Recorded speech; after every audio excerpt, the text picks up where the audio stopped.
So mga kabanat, papakita ko lang sa inyo, i-share itong video na ginawang hearing sa Kongreso patungkol sa pag-iimbestiga doon sa budget nung panahon ni BP Sara, at ito nga may kinalaman itong confidential fund na hiningi niya noon kay President Bongbong Marcos, ginamit ni BP Sara, at ngayon ito yung naging mitsa ng kalbaryo sa buhay sa pagka-vice presidente ni BP Sara. May mga ilan na mga supporters ni Martin Romualdez, especially kay Dante Marbillas, at humihingi na ng impeachment, no? Nakikita nyo yung senior natin, humihingi na ng impeachment laban kay Sara Duterte. At nagsabi pa siya na pwedeng susunod na presidente daw itong si Martin Romualdez. Pero balik tayo dito sa hearing, no? Ito ay short video lamang, pagtatanong, at ibibigay ko sa inyo yung opinion at pag-hostga about sa pagtatanong ni Akop dito, mga kabanat, sa isang resource person na nagtatrabaho din sa DepEd.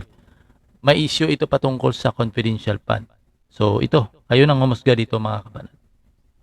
I was asked, Your Honor, I think by Representative Castro, if I knew anything about it. I-usog natin konti, sa kasi totoo, medyo na po wala ito. po talaga akong kinalaman sa management or operation ng confidential funds. Ito. So if I remember correctly, and the transcripts would probably bear me out, tinanong niya, kung hindi ikaw sino?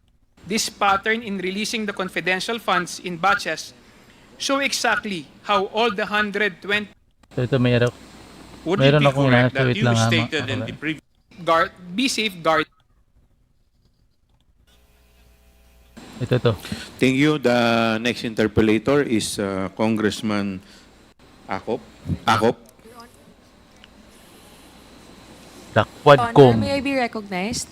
Yes, with the indulgence of Congressman Akop, the COMSEC is recognized. Your Honor, we would like to acknowledge the presence of Senior Deputy Speaker Aurelio Dong Gonzales Jr. from the 3rd District of Pampanga, Deputy Majority Leader Alfred C. De Los Santos from Ang Provinciano Party List, and Congresswoman Micaela Angela B. Swansing from the 1st District of Nueva Ecija. Thank you, Your Honor. Thank you, Kong Ako. Mr. Chair, may I proceed? Yes, please proceed, Congressman Akop. Marami pong salamat. Magandang umaga po sa ating lahat. And before I proceed with my interpellation proper,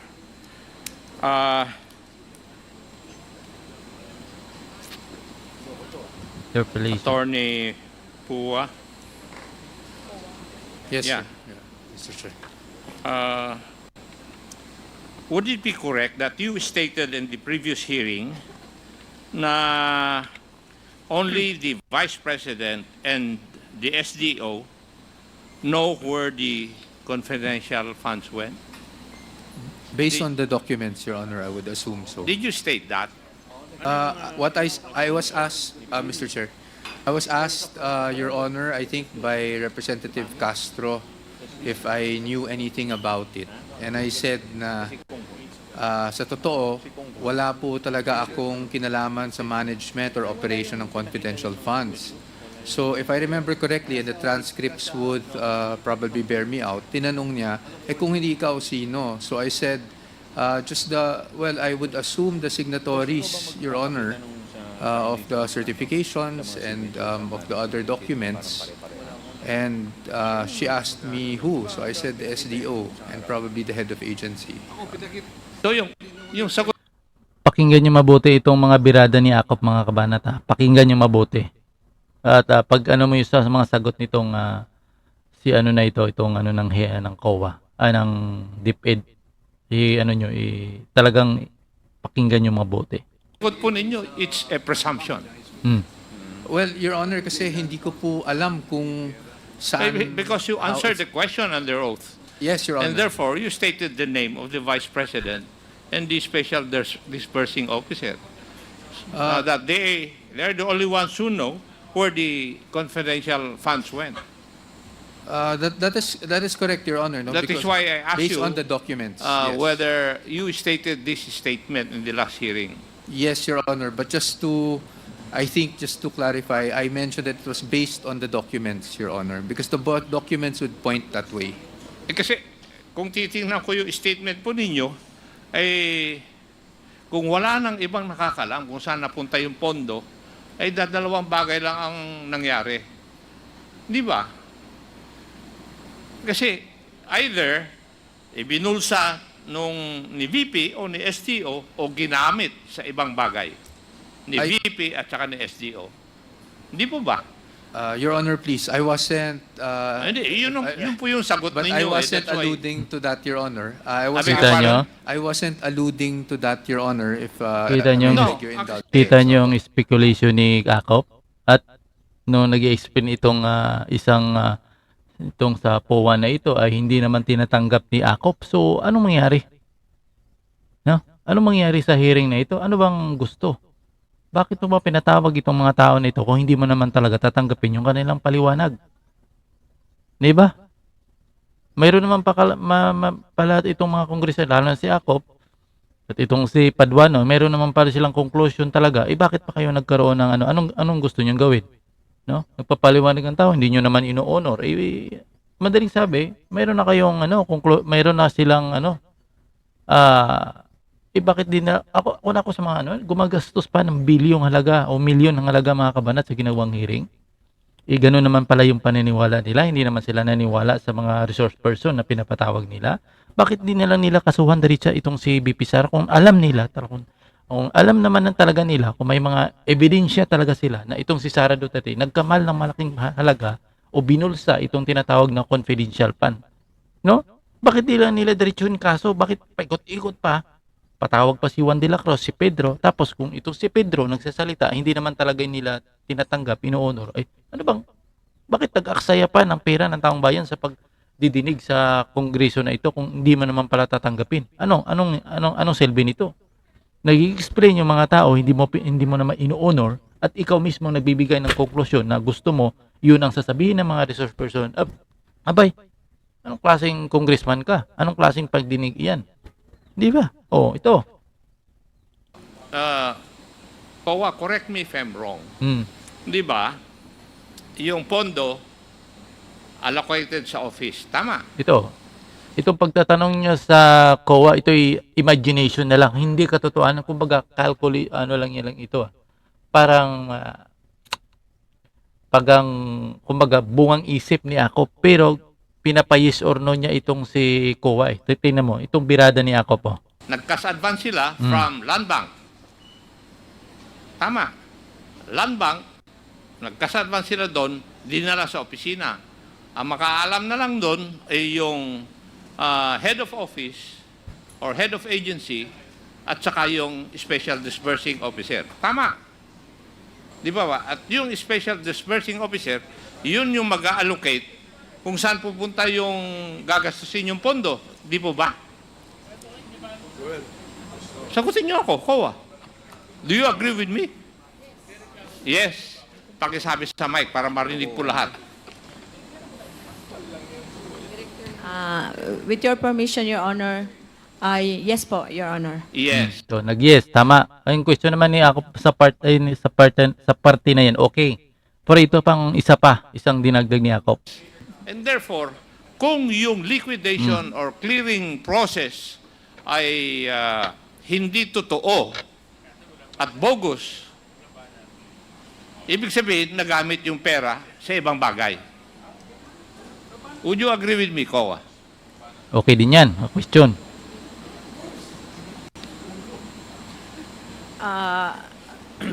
Based on your statement, Your Honor, and based on which you said that the liquidation or the documents are bogus, so we presume that the funds, no other evidence presented, were illegally disbursed. Yan. May punto naman talaga yung tanong niya ako. Pero ito'y lang.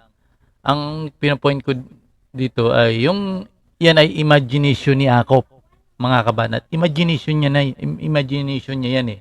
Kasi gusto kasi nilang palusitin talaga na nagbulsa ng pera itong si BP Sara. Kasi parang may nakita ako na gusto nilang kasuhan ng plunder itong si BP Sara. So, yan ay na lang. So, ito pa. Hindi po ba kayo kumbinsido sa mga sagot ninyo at saka sa mga katanungan na aking mga kasama na yung DEPs or documentary evidence of payments or acknowledgement receipts ay puro may diferensya. Di po ba? And therefore, pag yung liquidation instruments, part of your clearing process or liquidation process, ay mali-mali na, ay saan napunta yung pera?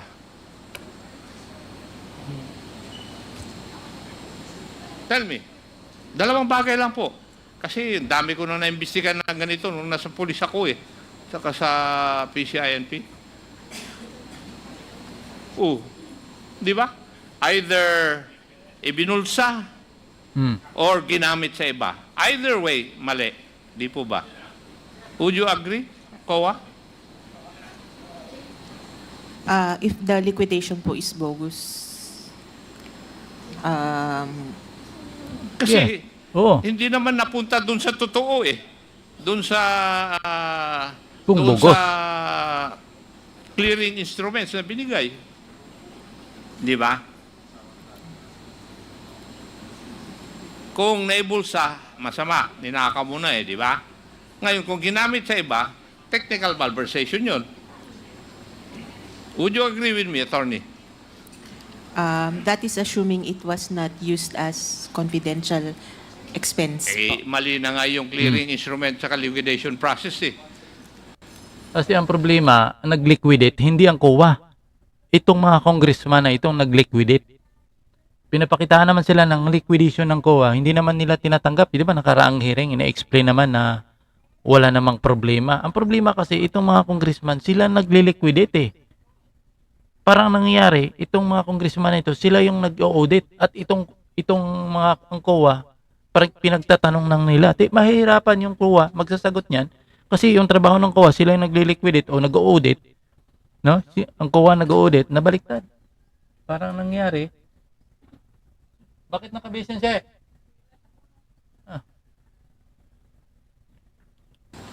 Ay, yung mali yung pag-clear at saka pag-liquidate, what is your conclusion? That the funds were not used as confidential. Supposed to be used. As As it is supposed to be It's used. supposed to be used. Yes. That is the logical conclusion. Di po ba? Would you agree with me, Madam Attorney? Personal opinion, yes, Mr. Chair. Oh. Tama ngayon. Ha? Personal opinion po, Mr. Chair, yes, I would have to agree. Ewan ko. Hmm? Pero kasi sa dami na naimbestigahan ko, ganun ang nakikita ko eh. Kayo naman, ang tagal nyo na sa COA, hindi nyo pa rin nakikita yon.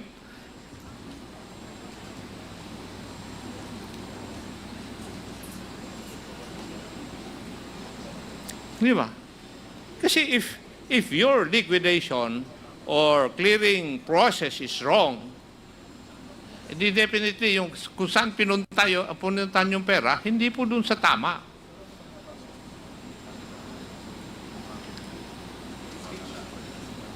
Could you give me an instance na mali yung liquidation process, tama yung pinuntahan ng pera?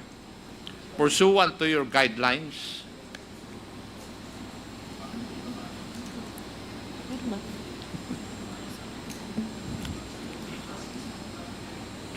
Yun nga po, Mr. Chair, personal opinion, if the confidential funds were not used as it is intended to be used, it's already technical malversation. yes, kasi kitang-kita naman na yung paggamit po nila sa pondo, parang nilegalize lang nila by their submission to you, yung DEPs nila, o kaya ARs, or acknowledgement receipts. Di ba? Na mali-mali. Would you agree with me? Yes, Mr. Chair. Yes, thank you. Kasi yun ang nakikita ko na nangyari, process eh. Nag-withdraw sa land bank dahil nandun yung pondo na confidential fund. Dinala sa opisina yung SDO. Hindi ko alam. Kaya nga hinahanap namin yung SDO para tanuhin namin kung saan napunta eh. Paano niya inallocate yung pondo eh. But as it is, yung liquidation instruments ay mali-mali po eh. Kaya sigurado ako, hindi napunta sa tama rin yung pondo. And there are only two things Ito. na pinuntahan yung pondo. nagamit sa iba o ibinulsa. So ayaw nyo matanggap yun. Ako kaya kong tanggapin. Kasi marami na akong dinaanan na investigasyon. Na gano'n. Hindi matanggap ng Natameme COA. kayo? Ha? Di ba? Could you COA please kasi tell? ito. Kasi marami nangyayaring ganito eh. Which, I think, you know. Kasi hindi lang naman doon sa OVP yan, tingin ko. Ako, sagutin ko yun. Okay? So,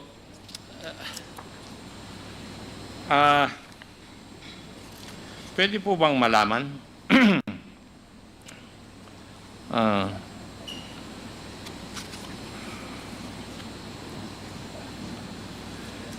Yun pong mga certification na ginamit po yung security group ni Vice President. Tinanggap din po ninyo.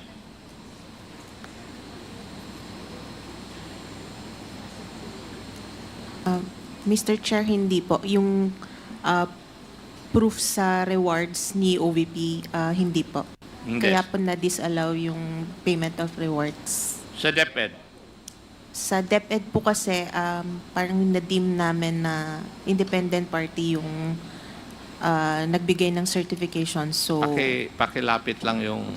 since na-deem namin na independent na group yung nag-issue ng certifications, we accepted the certifications.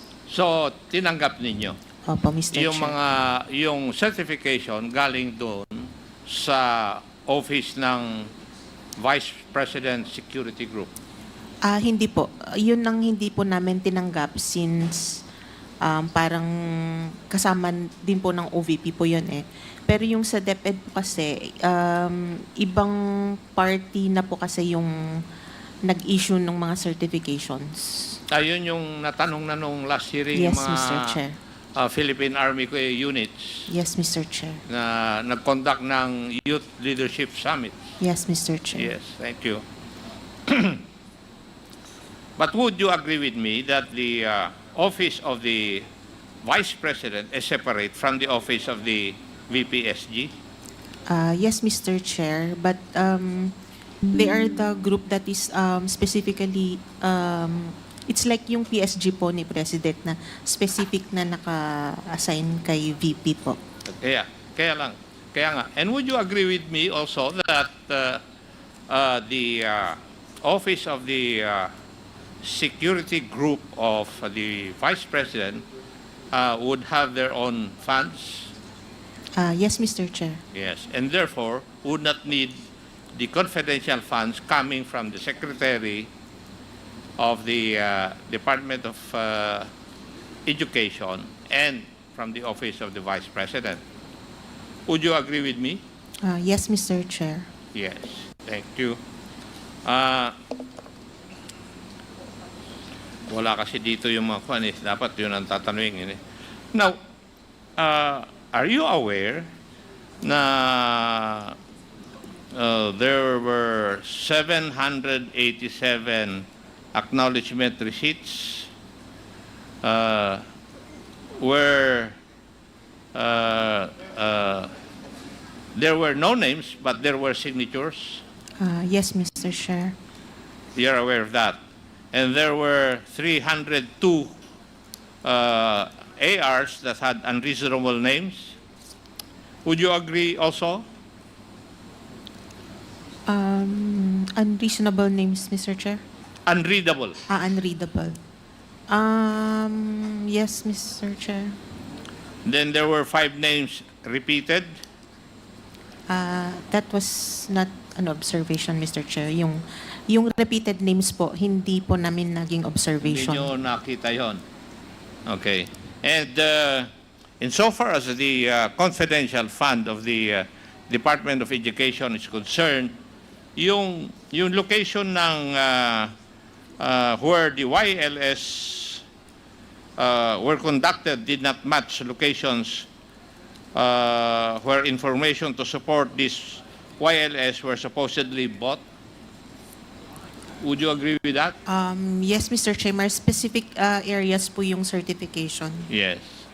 Now, would you also agree that there were identical entries, amount expended, and number of receipts for the second and third quarter of 2023 for entries on provision of medical and food aid? Yes, Mr. Chair. Yes. It's not very unusual naman po since I beg your pardon? it's not very unusual naman po since pwede naman po talaga mangyari So usual na, yung nangyayari yun? hindi naman po usual pero hindi naman siya ganun ka-unusual. Oh, sige. Whether it's usual or unusual, is it in accordance with the joint circular?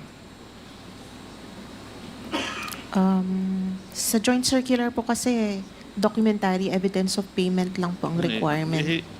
Sa pakisagot lang yung tanong, whether usual or unusual, is it in accordance with your joint circular?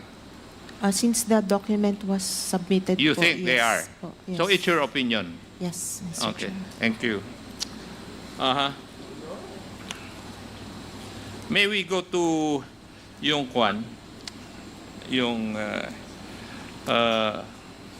acknowledgement receipts or DEPs.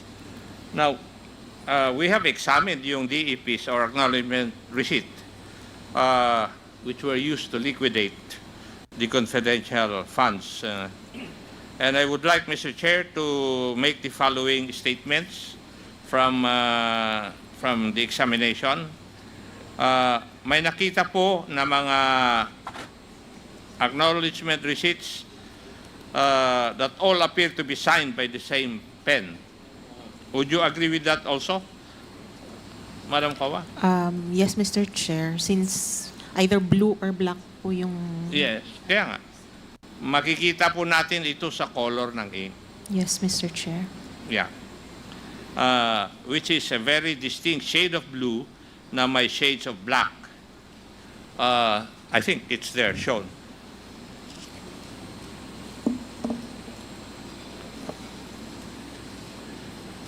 Yan di po ba yung acknowledgement receipts na nasa inyo? Yes, Mr. Chair. And wala po kayong napansin? 2028 man to? Yung ni-note lang po namin is yung mga iba ang date, 2023. yung mga unsigned. Yun po, Mr. Chair. Ganon. Yes, Mr. Chair. Mr. Chair, I would just like to manifest that all these acknowledgement receipts are under the names of different persons, pero wala po dyan yung naulit. Dyan po sa 10 na yan. But if we look at it, the names and signatures of different persons appear to be written with the same pen with a distinct ink on different dates. I think this is highly irregular. Bilang ako, isang investigador. Now, Madam Attorney, you confirm that you have received these acknowledgement receipts as part of the submissions of the Office of the Vice President to liquidate their confidential funds? Yes, Mr. Chair. Yes. Okay. Now, would you agree with me that these 10 acknowledgement receipts appear to be written with the same color of ink? Yes? Like I said, sir, it's either blue or black po kasi yung ink. So, Gusto ko lang malaman yung sagot po ninyo. yes, Mr. Thank Chair. you. And this is a distinct shade of blue na almost black. Parang may gradient po siya. Tama. I cannot remember. Kaya nga ikaw, ng sabi mo, Mr. ang sagot Chair. mo, it's either blue or black eh. Kasi parang naglalaro yung ink na ginamit sa blue or black. Yes, Mr. Chair. Common Yeah. naman po yun na nakikita namin either blue or black ang signature. When you say common, sa lahat po ba ng opisina na inaudit niyo, ganyan? Either blue or black. Yes, Mr. Blue or Chair. black din? Sa lahat ng opisina ng gobyerno na inaudit ninyo? Yes, Mr. Chair. Like, kami rin, sir, either blue or black po ang ginagamit namin. Ha? Either blue or black din po yung ginagamit namin. Yeah. And I would like to show kung ano yung ink dun sa pag-imbestiga namin eh. Yan. Yung kulay. It's Prussian blue. Would you confirm that this is the same or very similar color as the ones in the ARs that were submitted to you? Hindi ko na maalala ang itsura, Mr. Chair. Okay. Grabe naman ito, pati Tingnan po tatawa. natin yung Tumatawa na lang yung COA kasi niya, grabe naman, pati ballpen ay pati ballpen naman. Natuto na, ang ballpen naman talaga, pare-parehang color eh. Di ba? Pag black talaga yan. Lalo na kung ang isang opisina, mga kabanat, ay nag-order yan ng isang box ng ballpen. Abay, pareha talaga yan. Di ba? Ang DepEd, kumbaga, hindi naman nag-order niya na, abay, bili ka doon kay Pedro, isa piraso, bili ka, hindi. May ano yan eh. Pero bakit bigyan pa ng issue pati ballpen? Hindi ko magets dito, mga kabanat. Talagang butas ng karayom talaga yung dadaanan ni VP Sara dito, mga kabanat eh. one. Yung pinirmahan ni Assistant or ASEC Ortonio. Hindi po ba parehas yung pinakita ko na Prussian blue? Mukhang parehas, Mr. Chair. Ha? Mukha pong parehas. Parehas. So, it's the same ink used by ASEC Lemuel Ortonio, the Assistant Chief of Staff of the Office of the Vice President. Tama? Mukha pong pareho, Mr. Chair. No. Wala naman problema dyan. Now, Mr. Para Chair, sa akin kasi yung nagpareha yung color ng ballpen, walang problema, isang office naman sila eh. Di ba? Magtaka ka siguro kung itong perma na ito ay dinala doon sa Office of the President. O once lang kung ang sumusupply na ballpen dyan ay pareha. Parehang brand, pareha yung kinunan at talagang pare-pareha yung ballpen dyan, mga kabanat. No question dyan. Ito, mahirap maging kunin mong ebidensya, no? Para sabihin mo, oy, itong si Sara ay gumagawa ng kabalastugan, no? Tingnan mo yung perma nila, pare-pareha yung color ng ballpen. Isang ano yan, mga kabanat, malayo yan sa ano, hindi yan ano talaga. Grabe, no? Grabe itong mga congressman, ah. there had been also observations that there are acknowledgement receipts which bear the same or similar handwriting. Parehas po ang handwriting. May nakita rin po ba kayong ganon, Madam Attorney, na halos parehas ang handwriting doon sa mga ARs? Hindi naman po kami experts sa handwriting, Mr. Chair. Hindi naman kailangan ng expert para makita ko minsan yan eh. Comsec, pwede ba ipakita yung kwan? Yung picture ng halos parehas ng kwan? Ng handwriting? Yung AR dated July 27, 2023 and July 25, 2023. Kung pwede ipakita.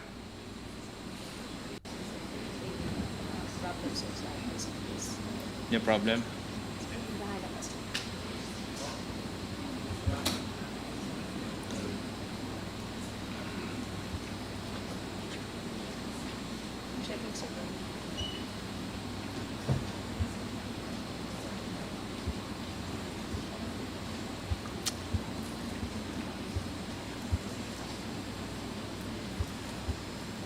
Tagal man.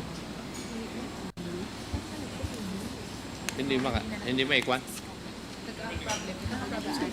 Mr. Chair. Hindi po ba? Yes, Mr. Chair. Kasi ginagawa rin namin nung nasa servisyo ako yun eh. I know that. Yes, Mr. Pero Chair. parang pagkaintindi ko sa inyong clearing instruments, parang hindi, just because there was a certification that the YSL YLS pala were successful, tama na yun. Parang gano'n ang pagkaintindi ko. Samantalang nung kami ang nasa serbisyo, ang requirement is that ipapakita namin na may information kaming binayaran, and because of that information, an operation was conducted and it was successful. Hindi ba dapat gano'n? Yes, Mr. Chair. Pero in the case of the confidential fund of the OVP and the DepEd, hindi ko nakikita yon. Yun nga po kaya ni-require namin sila mag-submit ng additional documents. And yung nag-review po, naging sufficient na po yung certification from yung 5 certifications. And that is enough to show na tama po yung ginawa nila just because nag-submit sila ng certification that YLS was conducted and it was successful. Di ba ang concept dapat nun is you use confidential fund to buy information, and because of that information bought or acquired, you conduct an operation, Yes, and Mr. that Chair. operation should turn successful. Yes, Mr. Chair. Ganun po yung requirement sa amin nung nasa serbisyo kami.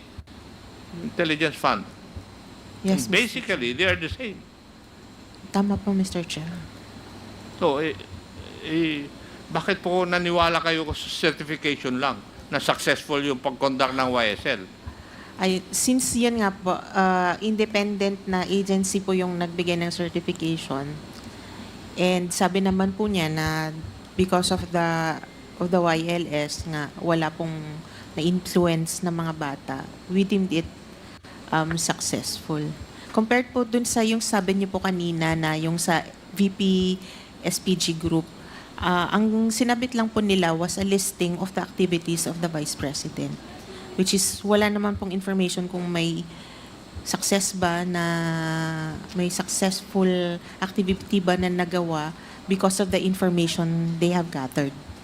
Yun yung sa security group. Yes, Mr. Chair. And is there any way that you will determine that the confidential fund of the OVP and DepEd, these funds were used sa activity ng ng VPS security group?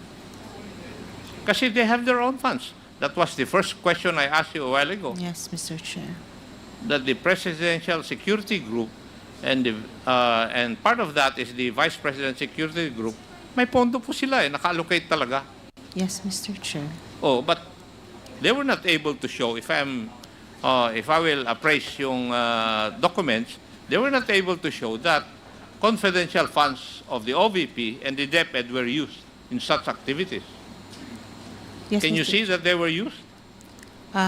No, Mr. Chair. Kaya nga po, hindi naman siya na-consider since yung list of activities lang po ang sinubmit nila, which is, alam nila since sila naman po yung kasama ni VP sa mga activities na yun. But anyway,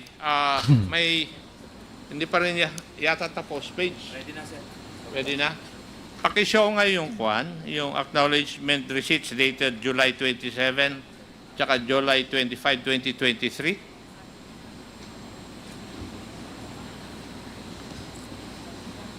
Yan natin, be. Itong handwriting daw na similar, be. Check natin. Tagal naman tong technical ng ano na to. Ipakita mo na lang sa kanya. Hindi nila ipakita sa ano? Publiko, ha? Attorney, papakita ko na lang sa iyo. Yung observation namin.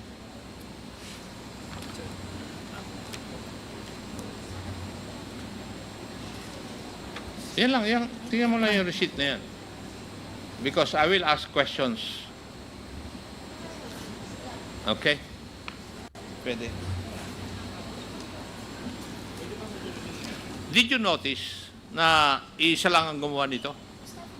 Mr. Chair, sorry, tinignan yun ko ang lang. sinasabi ko Kaya tingnan mo. You observe it properly. Ayan. Ayan na. Akin na. Ayan. Nakita mo? Yes, Mr. Chair. Parang iba naman. Parang iba. Would you Ay, kasi pero ito, July 2025. Pero death no? Yung conclusion ko rin dito, mga kabanat, maaring isang nagsulat pero yung perma iba. Ginagawa yan, alam nyo, ginagawa yan minsan na ako, nasa office ako, i-write ko na yung pangalan mo, pipirmahan mo na lang. Yan talaga ay palagi yan ginagawa ng mga opisina. Kahit anong opisina ng gobyerno. Kahit sa hindi opisina, try mo kumuha sa try mo, itong halimbawa, si Kapitan. kumuha ka ng certificate sa ano ba, certificate of sa barangay. Karamihan diyan mga kabanat, yung secretary na, o kumbaga yung secretary ni kapitan ang nagsusulat ng mga pangalan. Dadalhin na lang kay Juan de la Cruz at magpeperma na lang. Ba't iba naman yan bigyan pa ng anong gusto ya? Ito lang pinapakita yung writing So, Paul, hindi ito sa akin, malabo itong ni Akop. Talagang naghahanap lang ng butas itong mga kabanat para maano si BP. Kasi kung yun ang speculation niya na same, ang aking conclusion naman diyan, maaring isinulat na ito lahat. Ito, kayo, alam nyo naman, nakapunta na ba kayo sa barangay? Kumuha kayo ng sino ba nagsusulat ng mga pangalan? Ng mga dapat, halimbawa, pipirma si barangay captain, pipirma si kagawad. Yun bang pagdala ba sa barangay captain ay si captain ba magsusulat ng pangalan? Di ba? Hindi na. Ang magsusulat talaga ng pangalan diyan si secretary at dadalhin na lang yan kay kapitan. Pipirma na lang si kapitan mga kabanat. Hindi ko alam bakit siguro alam din na naman ni Akop yan kasi naging investigasyon na siya at saka may secretary din siya sigurado, mayroon din siyang mga alalay diyan. Alam ni Akop yan na ganun talagang kisang minsan. Pero yung nagpepirma, iba na. 'Di ba? Iba yung pepirma. Dadalhin na lang yan kay Juan de la Cruz at si Juan de la Cruz yung papirma. Pero nandoon na ang pangalan ni sa ilalim, isusulat niya. Karamihan, ganun talaga mga kabanat. Ganun talaga ang kalakalan talaga kahit saan mundo ka maghahagilap. Ibang klase itong si Jacob. Confirm that these were submitted to your office? Yes, Mr. Chair. Yes. Now, if you observe, kindly observe the letter J. Tama po ba na halos parehas yung letter J dyan? Yes, Mr. Chair. Yes. Tama rin po ba na parehas din yung color ng ink na ginamit at saka yung lapad po ng pagkasulat? Yes, Mr. Chair. Would you be able to state, Madam Attorney, na these two receipts were written by the same person? Malamang. Para sa akin. Probably, Mr. Chair. Probably. Pero these are two different acknowledgement receipts. Galing ang problema dito, magkaiba yung Indicating date. different dates. July, close and lang naman sila. indicating different pages. Close lang naman sila, 27. Malamang ginawa itong receipt na ito ay 27 at isinabay na itong 25. O di kaya, ang nagsulat ng date ng na ito, 25, same person sa 27. Pero sa akin yung same writing, hindi yan mga kabanat, hindi yan problema kasi pag nagsulat ang secretary talaga, halimbawa yung mga assistant kagaya ng kay itong mga congressman, palagay mo si congressman yung sa office nila, ano bang ginagawa ni congressman? Nagpepirma na lang. Ibig sabihin, yung pangalan ni congressman naka-indicate na doon sa paper. Halimbawa, dali mo ka congressman, nasulat na yung pangalan ni congressman, pirma na lang. Same writing pa rin yan lahat. Hindi ko question na same writing niya. Malamang ito same ballpen, parang isang tao lang. Agree ako na isang taong gumamit, isang taong nagsulat kasi kita naman talaga sa handwriting, no? Pero yung conclusion niya na ayun ko anong gusto niyang palabasin. Ako wala akong problema diyan sa same writing kasi kalakala naman talaga 'yan mga kabanat. So tuloy natin. Can that be? Pwede naman pong either of those two persons wrote the same and then someone else So that is signed. regular? Mm, No. I'm not saying regular po, pero it Hindi could nga, happen po. tinatanong ko nga is, nagkakaroon Tara, tayo ng irregular yan? observation. Now, Bubon. do you think this is regular?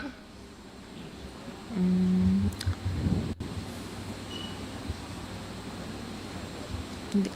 No. No. Thank you. Mr. Chair, makikita po natin dito na there are certain things na irregular insofar as the DEPs or acknowledgement receipts submitted by the two offices Ah, doon po sa COA. Now, I would like to point again another observation which we have made. This time, an acknowledgement receipt with the name KV that repeats in OVP and DepEd acknowledgement receipts. Kindly show yung OVP at saka DepEd acknowledgement receipts.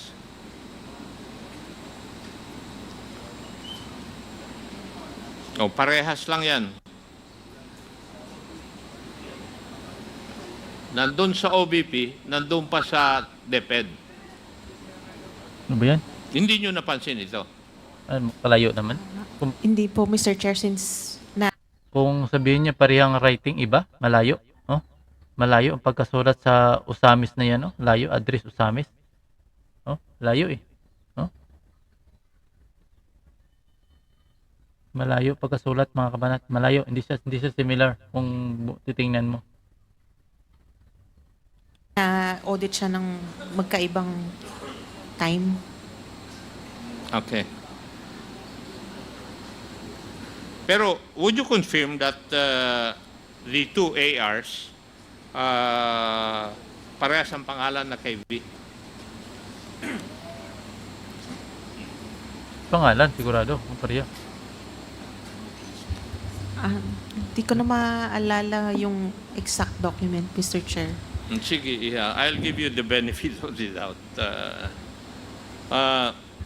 Again, Mr. Chair, pwede po bang ipakita natin yung last AR dated 12/30/2022? Yan.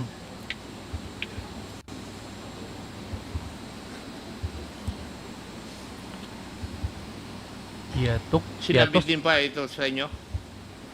Yes, Mr. Chair. Ha? Yes. Yes. Basta lahat po ng sinubmit namin po, Mr. Chair, sa inyo. Galing sa amin po. Oh, sige. Yun ang binigay nyo sa committee. Yes, Mr. Tama, Chair. nabasa namin. Yes, Mr. Chair. Yes. The name would read, tama po ba? Mary Grace Piatos? Piati? Ha? Piati? Piatos. Piati? Nako. Ang pagkabasa ko, Piatos eh. Y po yung last? Y, hindi S. May ano po siya eh. Ayun o, tingnan mo.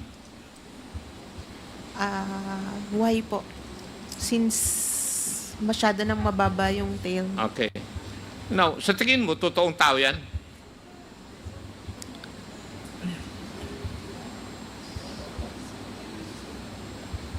I-verify nyo sa malalaman nyo naman. What's your opinion? It could be a person. Could be a person. Pero, would you know na merong restaurant na Mary Grace ang pangalan? Yes, Mr. Chair. Cafe At meron Mary ding Grace. Piatos na brown ng potato chips? Yes, Mr. Chair. Would you know that? Yes, Mr. Chair. Yes. Anyway, It's at Piati. least alam mo rin pala mga yon. Now, Mr. Chair, I would just like to repeat what I've said a while ago na everything na tinanong ng aking mga kasamahan tungkol sa documentary evidence of payments or acknowledgement receipts ay karamihan po ay hindi po totoo. And therefore, if hindi po totoo, hindi natin malalaman kung saan talaga napunta yung pondo, yung confidential fund, until and unless we would be able to grill yung dalawang SDOs. The SDO of the Office of the Vice President and the SDO of the Department of Education. Si Madam Acosta yata, tsaka yung isa. So, we can only surmise, Mr. Chair, na yung pondo, dalawa lang ang pupuntahan nun eh. Kagaya ng sabi ko, sa bulsa or nagamit po sa ibang bagay. Both hindi po tama. Kasi kung ginamit sa ibang bagay, and I think the lawyers of COA would agree with me that there's technical malversation. Kasi iba ang purpose ng pondo, ginamit sa iba. Thank you, Mr. Chair. Marami pong salamat sa opportunity. Mr. Chair. Thank you, Congressman Acop. Ayan, The chair would so like mga to... kabanat, yun ang pagtatanong ni Acop. Medyo, mayroon din namang matanong si Acop na mayroong makukuha tayong benepisyo doon sa sinabi niya na kanina na maring kung hindi nagamit sa tama ang ano, talagang okay naman yun. Pero galing malalim yung ano nila eh, no? Saka sabi niya, nakikita daw nila na wala daw yung sinabit na dokumento ni BP Sara at office, pati sa Office of the Vice President, ngayon pa lang, mga kabanat, 2 years to 3 years o magto 3 years pa lang yung Office of the Vice President, iniimbestigahan na. Hindi ba karamihan nag-iimbestiga yan after panunungkulan? Ito ngayon parang ano, ibang klase. Sana lahat-lahat na lang. Sana all, mapasana all ka mga kabanat eh. Dapat, yung investigasyon yan, after na, I see, ongoing pa yung ano eh. Ongoing pa yung, sabagay, yung budget kasi na inimbestigahan dyan, nung 2022 ata, 2023, 2 years na 2 years na ano ni BP Sara, yun ang inimbestigahan mga kabanat. So, hindi ko malam. Sa akin lang, kung talagang nakikita nyo na may mali na nagawa ni BP Sara dito at nakapatunayan nyo talaga na hindi nagamit sa tama, so kasuhan na lang. Kasuhan na. No? Kasuhan nyo na talaga. Hindi yung puro publicity. Kasi sa sobrang kaka-publicity nyo, lalabas yan na kayo ng itong kongreso na ito ay maging katawa-tawa ito sa balang araw pag ganun eh. Kasi ginagasto nyo yung pera ng taong bayan sa pagdidinig. No? Malaking halagang ginagamit nyo dyan. Na alam nyo naman pala na mayroon na talagang paglabag ang isang halimbawa sinasabi nyo si BP Sara mayroong nakakagawa ng naibulsa, alam nyo naman pala na naibulsa na, bakit di kayo na magsampa ng kaso? Kung hindi kayo, ayaw nyo magsampa ng kaso, ibig sabihin wala pa kayong solid evidence, hanggang imagination parang, no? Inyong pananaw, di ba? Kung mga ganyan pala, no? Halimbawa, sinasabi nyo na conclusion nyo ay wala talagang nakitang yung paggasta ng confidential. Sa totoo lang, yung salitang confidential, hindi naman talaga ibubunyag lahat yan eh. Talagang naka-discreet yan eh. O baga, nakatago talaga yan eh. No, kasi kung ipapakita mo kung saan talaga ginagamit, makikita lahat ng taong bayan kung saan ginamit. Di paano ba maging confidential ang tawag nun? Di ba, mabubulgar yung mga aktibidad. Delikado, mga kabanat. Di ko makuha ang logic nito ni Acop, mga kabanat. O kung gusto niyo naman talaga na tanggalin sa posisyon si BP Sara, bakit di kayo nag-file ng impeachment na? Di ba? Mag-file na lang kayo ng impeachment ko. Di ba? Kung talagang yun ang target talaga na tanggalin sa posisyon si Sara Duterte bilang as a Vice President, o di kaya gusto nyo talagang kasuhan siya na talagang kung may ginawa talaga siyang paglabag, dapat simulan na, hindi yung kung makikita mo kasi sa mga sinasabi ng mga congressman, talagang may mga ebidensya na sila laban kay BP Sara. Bakit di lang na lang mag-file ng kaso? O di kaya mag-file ng impeachment? Di ba? Para matapos na, para mabasbawasan din naman ng gastusin, kasi ito bawat pagdinig sa kongreso na ito ay gumugugol ito ng malaking pera ng taong bayan at nakalimutan yung ibang mga gawain sa bansa. Hindi lang issue ni BP Sara yan, napakaraming importanteng bagay na dapat unahin. Itong mga ganitong issue ang inuuna na hindi naman makabinipisyo itong taong bayan dito, mga kabanat. Kaya kung sa corruption lang, ay abay, napakaraming corrupt, di ba? Kung talagang gustong imbestigahan sana lahat, lahat. Hindi lang Office of the Vice President, pati sana ng Presidente, sana idinamay dyan. Kung talagang investigasyon, kung talagang gusto nyo usigin yung totoong, kung talagang may concern kayo sa budget ng taong bayan, hindi lang sana Office of the Vice President, hindi lang DepEd, sana Office of the Vice Presidente, lahat-lahat sana. Pati sarili nyo sana iimbestigahan. Di ba?